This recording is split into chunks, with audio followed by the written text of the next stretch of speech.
10 முறை 15 முறை urinary infection கூட திரும்ப குணமாயிடுறாங்க. இந்த யூரினரி இன்ஃபெக்ஷன் 15 தடவை திரும்ப யூரினரி இன்ஃபெக்ஷன் வந்து ட்ரீட்மெண்ட் எடுத்த பிறகு வரவே வராதுங்கிறீங்க. ஏன்னா அது மூல காரணத்தை அகற்றி விடுகிறோம். மூலத்தை பார், ஊற்றுக்கண்ணை பார். அப்ப என்ன ஆகுதுன்னா ஐயா, அந்த சிறுநீரில் இருக்கிற கிருமிகள் என்னன்னு அவர்கள் ஆராய்ந்து கண்டுபிடிக்கிறார்.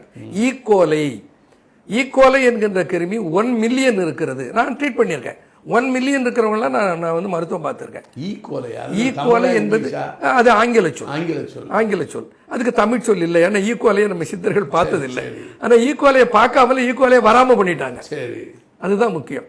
இதற்கு ஒரு சிறந்த மருந்து எதுன்னு சொன்னாயா, 2 மூலிகைகள் மிகச்சிறந்த மூலிகைகள். ஒன்று, அந்த மூலிகைக்கு பேரே சிறுகன் பீளைன்னு பேர். சிறுகன் பீளைன்னு பேர். இன்னொரு மூலிகைக்கு பேர் குமரின்னு பேர். மூலிகைக்கு பேரு குமரியா. இது என்னன்னா, நீங்க ஐயாவுக்கு ஏற்பட்ட அதே ஐயம் எனக்கு வந்தது 1970. அந்த அது ஒரு மூலிகை என்பது எனக்கு தெரிய வந்தது. எப்படி தெரிய வந்ததுன்னா, ஒரு மருத்துவ புத்தகத்தை படிக்கிற போது அதில் எழுதியிருந்தான், குமரி சாறு விட்டு அரைக்கவும். எனக்கு குழப்பம், எந்த குமரி கிட்ட போய் சாறு கேட்கறது, எந்த சாரை விட்டார், ஒரு குமரியினுடைய சிறுநீரை சொல்றானோ என்று குழப்பம். அங்கே ஒரு மருத்துவர் இருந்தார் என்னுடைய ஊரில். அவர் போய் கேட்டேன், பரமத்தி வேலூரில்.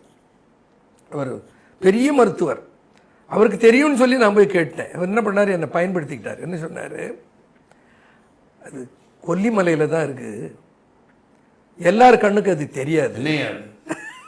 இல்லை உண்மையிலே இருந்தா கண்ணு தெரியாதா, இல்லை கவனிக்காம போயிடுவோமா? அதை வந்து நீங்கள் நெருங்கினா அது மறைஞ்சிரும். இது வேறையா, என்னையா சீப்பும்பா மாதிரி அப்படித்தான் சொன்னார். அப்போ நீங்கள் எப்படி எடுப்பீங்க? அதானே அந்த கேள்வி கேட்கணும்ல. நான் கம்பளி போத்திக்கிட்டு போய் எடுப்பேன். அது என்ன கம்பளி போத்துனா தெரியும்? கம்பளி போத்திக்கிட்டா தெரியாதா மூலிகைக்கு? சரி, எனக்கு அந்த மூலிகை வேணும். என்ன பணம் கேட்குறேன்?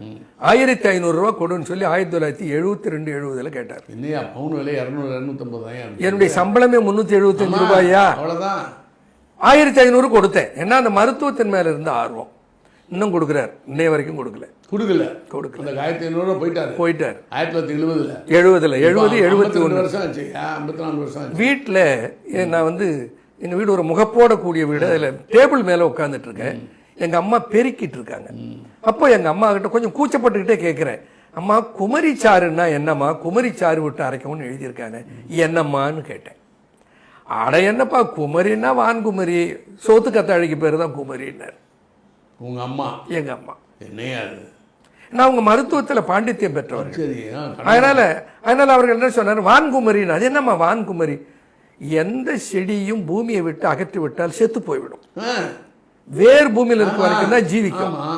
சோற்று கற்றாழை பூமியிலிருந்து அகற்றி விட்டு கூரையில கட்டி தொங்க விட்டுருப்பாங்க. 5 வருஷம் 6 வருஷம் கூட உயிரோடு இருக்கும்.